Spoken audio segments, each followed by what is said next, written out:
నీలాంటి పేదవాడితో ఆమె ఎన్ని రోజులు ఇలాంటి సగం పేస్ట్రీలు తింటూ బతుకుతుంది?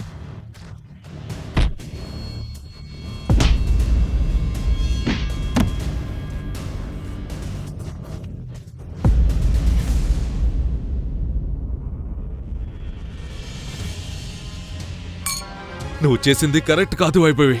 అభినవ్ అక్కడి నుంచి వెళ్లిపోయాడు. అతను ఇకపై వారిద్దరి ముఖాలను చూడాలని అనుకోలేదు. అభినవ్ కళ్ళు కన్నీళ్లతో నిండిపోయాయి. అతని గుండె ముక్కలైపోయింది.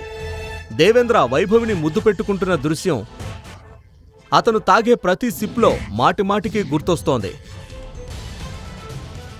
నువ్వు చేసిన పని కరెక్ట్ కాదు వైభవి. నువ్వు చేసింది ఏమాత్రం బాగోలేదు.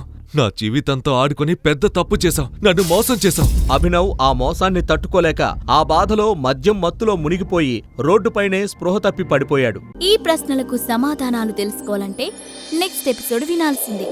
క్రింద ఇచ్చిన లింక్ ని క్లిక్ చేసి పాకెట్ ఎఫ్ఎం యాప్ ని ఇన్స్టాల్ చేసుకోండి.